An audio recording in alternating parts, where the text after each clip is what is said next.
Hello everyone, welcome to our Let's Play series of the Banner Saga 3. This is Colonel RPG, as usual, and I'm very happy that you chose to join me today inside the purple, huge thing of death, as we have a lot of these up here, which is fantastic, because we gained a lot last episode, or last couple of episodes, because there were some pretty serious battles. I'm not going to level them up right now, on the basis that it went well on the last time around, that I leveled them up on the time. No, actually, I should, but, I'm not sure. Well, we'll see. We'll see. I don't know if I'm gonna level up on board or not. We'll see. I'm not gonna rest, that much I know.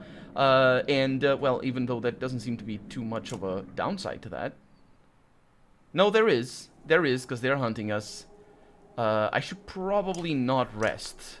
Let's have a chat with everyone and see what is going on. Well, we're going with Volka first. You notice Volka standing alone, arms crossed, sporting a deadly scowl. Everything alright? Yeah, we're doing great. Our leader is hunting us down, we've been kidnapped by witches, and now we're arguing about how many dredge we can save along the way. It's the kind of thing a little girl grows up dreaming about. I get your point. She stares at you through narrowed eyes. How did a woman get accepted by the Ravens anyway? Is this the part where you ask me about my past? We talk about family and hug? Eat some black snow, Varl. These guys all choose to be here, just like me. That's the truth. That's all the family you need to know about.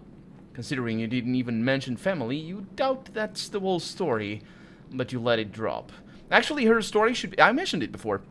It should be available online if you look it up. I don't have the links. I think I linked it in the second playthrough. Or rather, the second game, in the Let's Play that I did of the second game. She has a whole backstory. It's actually... I think it's 4 chapters, and I really enjoyed reading it. And I think there's other characters that have that as well. It's not too long, and I just didn't read it at the time because I really was out of time. I just didn't read the whole characters and all that. I did read hers, and it was pretty cool. So I suggest you do that, because even by itself, it's an interesting...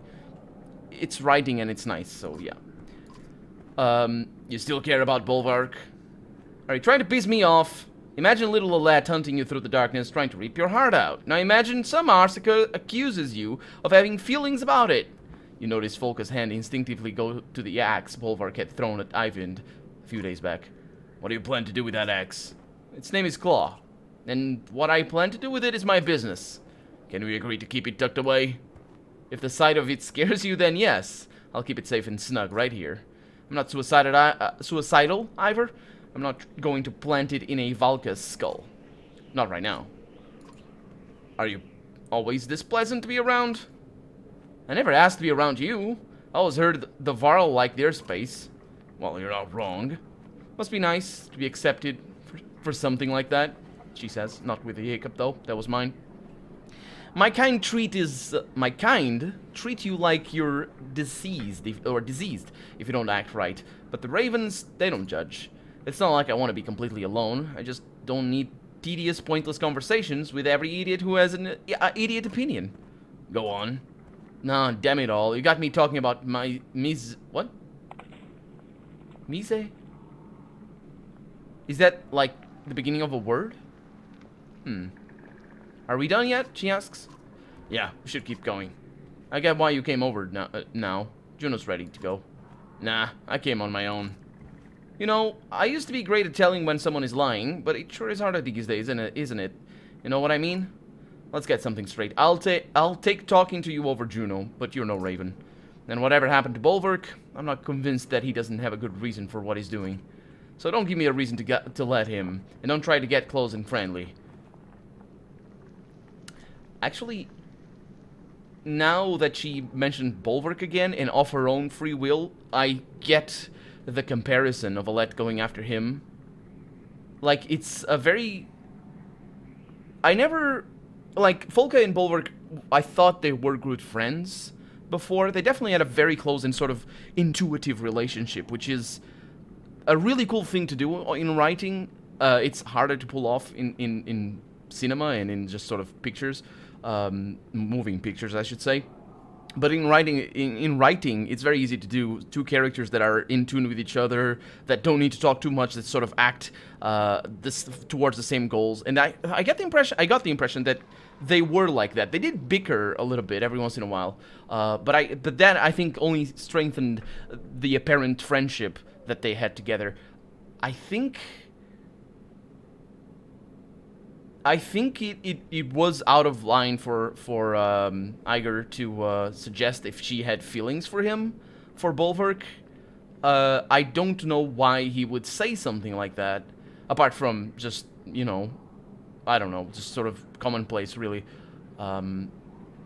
I was just going through the motions. In this game, you ask everything, and there's no downside to asking everything. But still, I think it was out of place in asking her that, and her reaction, I don't know. There's nothing that she does apart from holding onto the axe. And even that is not an indication, but there's nothing that she does or says that is an indication that she would have feelings for Bulwark. Holding onto the axe might as well just be holding on to a memory of a gone life or the world behind. It's like it could be in anything at all. And I mean, my initial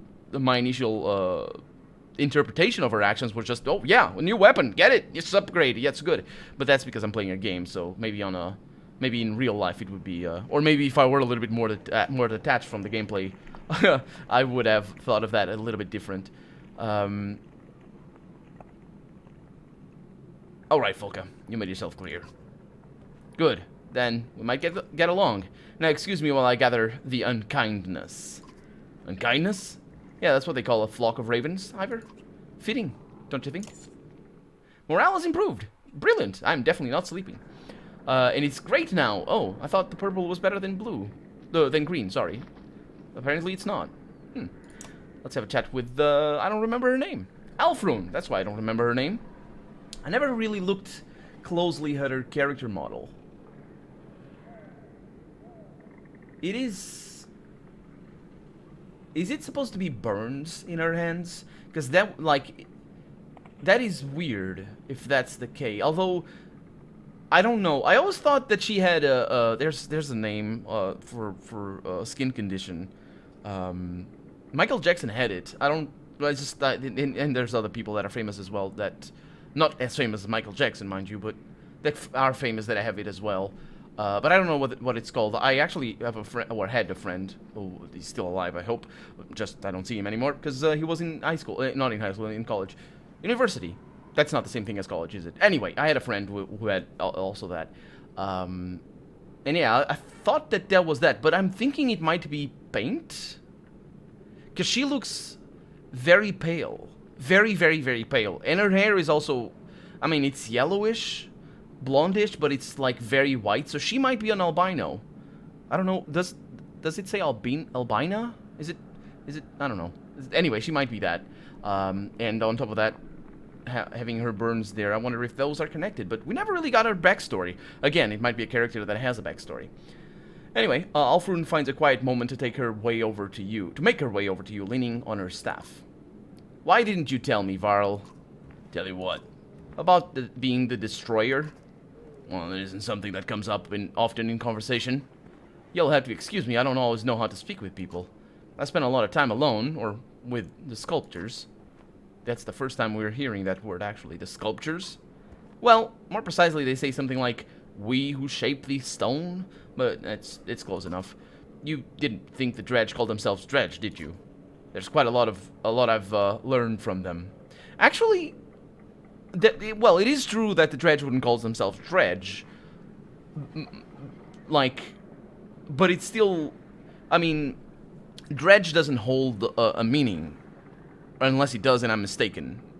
So if he does, forget what I'm about to say. But what I mean is, like, for example, the Latins, not the Latins, the Romans, call the Gauls, for example, or just the people to the north, they call them barbarians. Or they were often referenced in literature, at any rate, as barbarians. Not necessarily as their official names, because they knew their names. It's not a situation like this where there's no communication.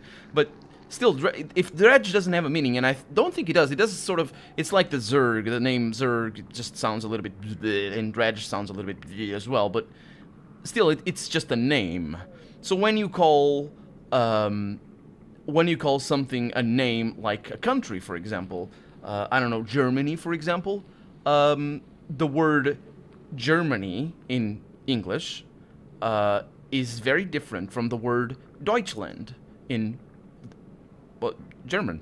And and it's very different from the word Alemanha in Portuguese, and I think the French call it, is it Germania? Or is it Alemanha?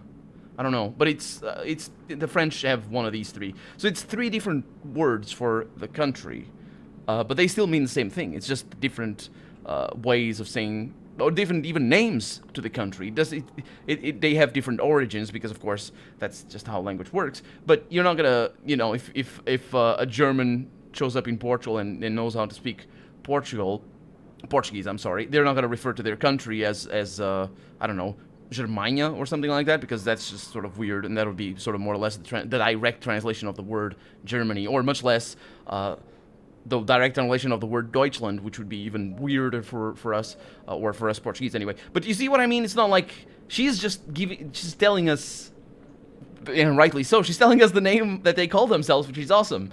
But she's not, the justification after that doesn't, it's not. Of course he didn't think they called themselves Dredge. That's not the point. Germany doesn't say Alemannia about their country. They don't even say Germany. They say Deutschland, I think. Is it? They might be mispronounced. But you know what I mean? It's right that they have a different name. That's what I mean.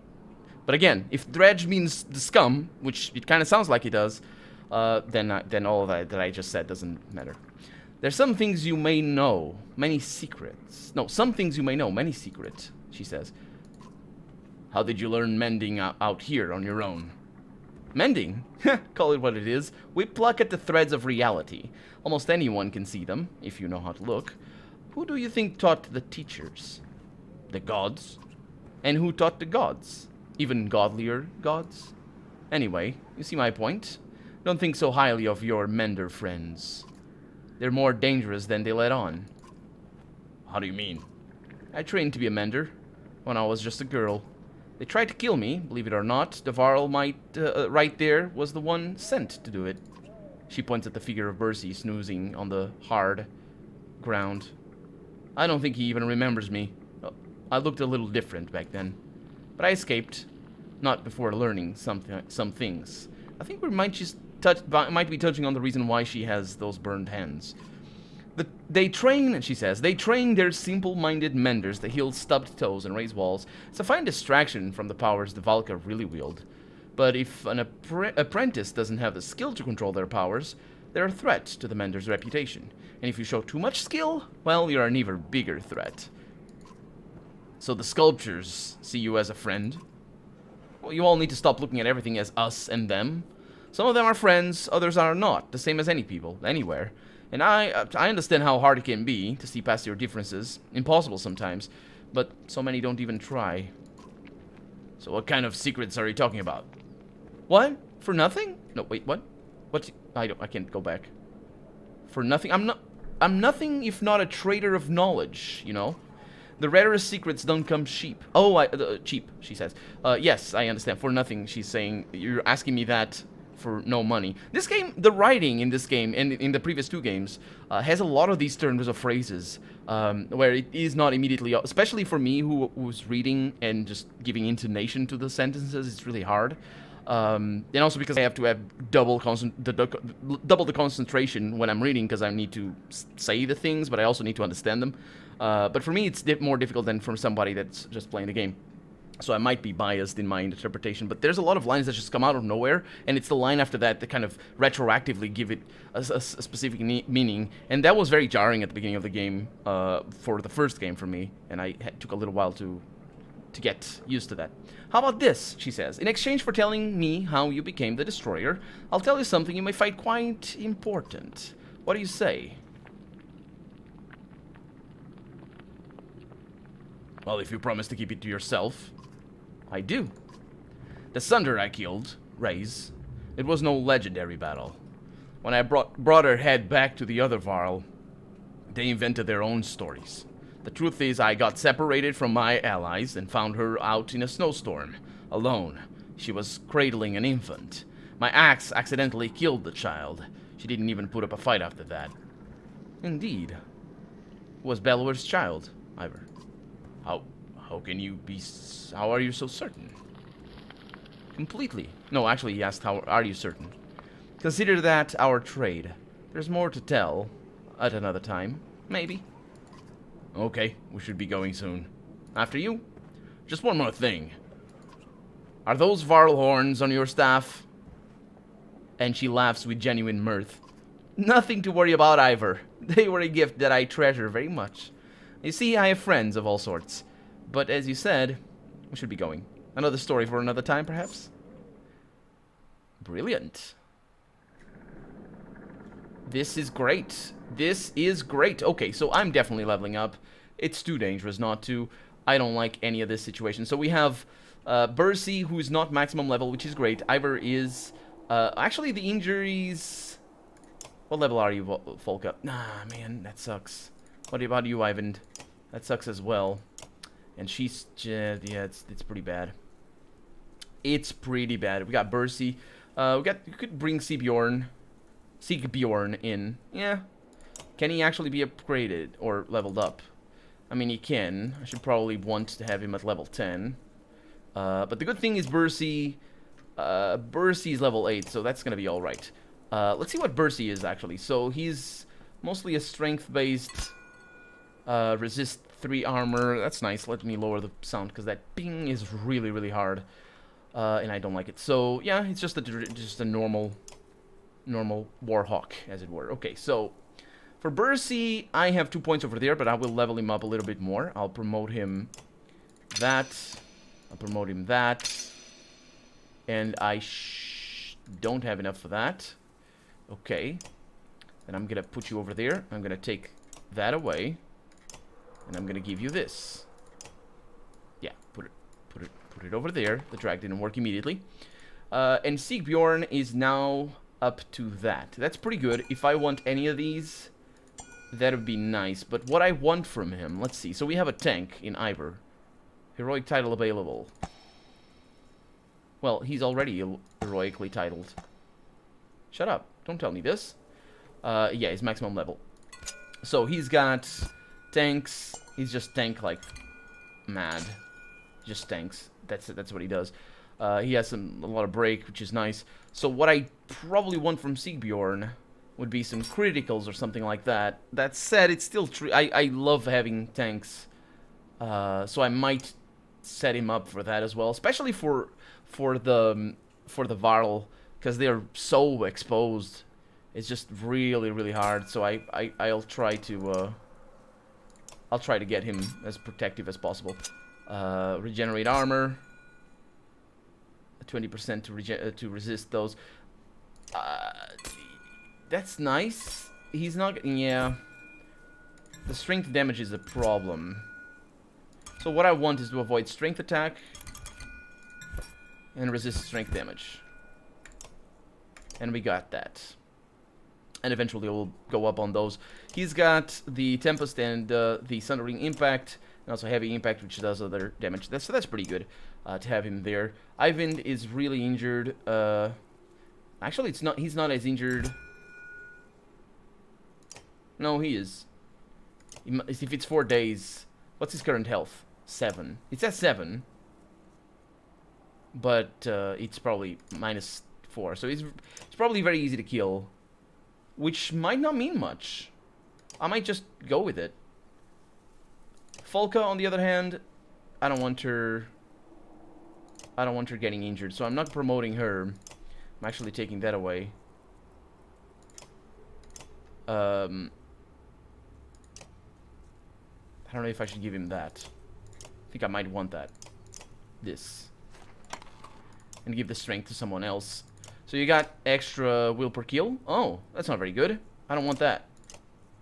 I mean, I don't like that. Apostate. So he's special. I might level him up. I like him. I like him. Let's see. Mogan, do you have some level ups? You do. Okay, that's pretty good. But I can't... Oh, Valgard. Yeah, you're the one that's going. Okay. 21 renown is level 10. And it's going to take a little while. So I can give you the extra strength. And that's good enough. So Ivan stays where he is. And you go over there. Now, you have some points, of course.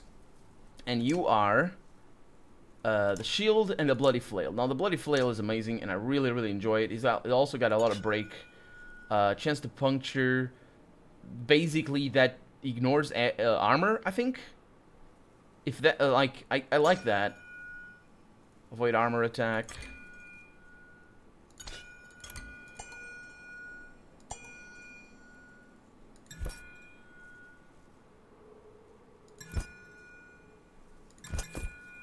I like that. Critical chance on his, yeah, I think I prefer that. He's because it's, I think the critical also applies to armor damage, to break damage, I should say. So that's pretty good. And then I have the full team ready to go. There's some level ups that can wait a little bit, but that's fine. And, yeah, let's move on. Let's leave, I guess. Yep.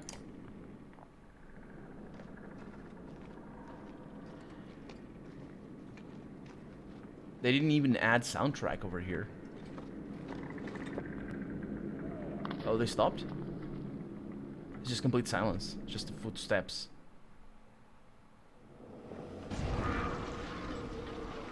Okay, I like that. I like the... Oh. Does it... Oh, Valgard. That's him. Does it worry anyone else that they have somehow gotten ahead of us? What once was a hill that has been twisted into a thin strip of land pulled long... no, that's the narrator. Pulled long like spider silk with a steep drop beneath. Warped shamble back and forth across it, but Bolverk is nowhere in sight. They don't need rest, Folker realizes with a shudder. Bolverk can't confront us directly, not while the Valka live. He's going to thin the herd all the way to Ridgehorn. Fine. Oil spits oily. Ollie. That's exactly what we do, isn't it? I hate it. Let's see. So we can fight my way across the land bridge as quickly as possible. Well, I can actually ask Folka for, yeah. Make a shield wall, pushing slow and steady. I think I'm gonna go with that. What do you think, Folka? If it were us, we'd lure them across, lay archers to hit them from the wings, while spears come up and fill the retreat, she says. Something tells me the warped can't coordinate like ravens, though. But what would Bolverk do with a bunch of drunk idiots? And she mutters and thinks for a while. He'd make it look like a trap, so we try to get fancy. Or, my gut says we should just rush it. Ollie has already drawn an axe.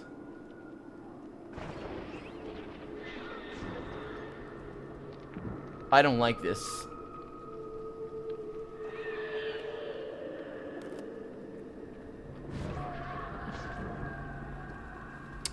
I don't like this at all. I want to take an alternate route. I don't know. I don't know what I should do. I want to take an alternate route. I want to spend as long as possible on the road. Yeah, that's a death trap, you say, rejecting the land bridge. The hill curves down steeply on both sides, and the bottom appears murky but shallow. You convince the ravens to make a path. After a long, slow descent that doesn't sound good, the party begins to work its way through thick mud at the base of the hill. Something buzzes past your head, glowing hurler stones. Glowing hurler stones rain from above, exploding around you. You glance to your back and see the other ravens being rocked by the blasts. The smoldering body of Sigbjorn lays unmoving out in the open. What? Folka looks unusually frazzled. This is suicide. Pull back! The ravens retreat and you find yourselves where you started. Warped, push their advantage from above and swarm you. Is he dead?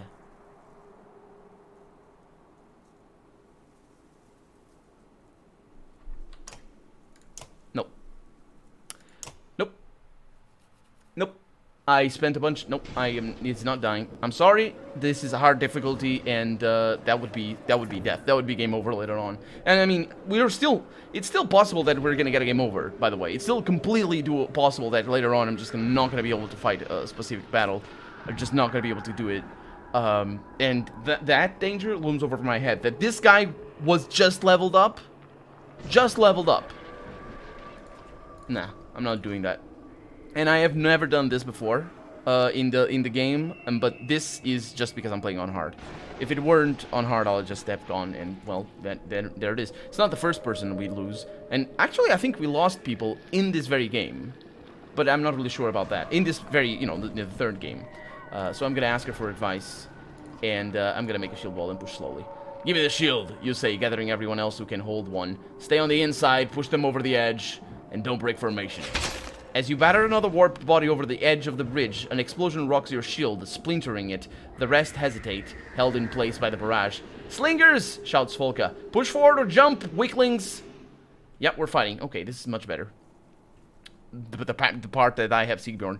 That, like, I'm also... This is bad on many accounts. Oh. My bad. I'm so sorry. I'm so sorry. You want this. Shut up. I have that. What about that? Bonus strength damage when stationary.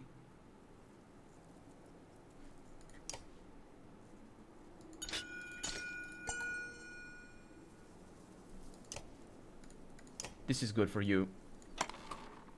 What did he have? Will per kill. That's gonna be you. No, you have some nice stuff as well. Okay, that's not gonna be you. Maybe it's you?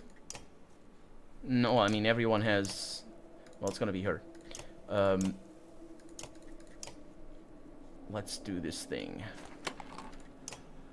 But, let's do it next episode. I'm sorry that I reloaded. It's the first time, and on top of that, yeah, it's what I was gonna say. On top of that, I'm leveling them up from level 8. If I had done the second game properly, and maybe even the first game, there might be characters here that come from the first game. If I had done the second game properly and maximized all the experience and all that sort of stuff, I should have all of these people on maximum level or very, very close to that. The fact that I don't have them at maximum level is just because precisely I didn't play it well enough. So it's just compounding all the mistakes. So that mistake was just too costly. And even then, as I said, the danger of game over is still looming over our heads right now. So, with that, I'm Colonel RPG, and this has been the Banner Saga 3. I really hope you've enjoyed it, and if you did, go ahead and leave a comment, like the video if you want to see the next episode come out sooner rather than later, but above all, thank you so much for watching, and I hope I'll see you next episode. Bye-bye.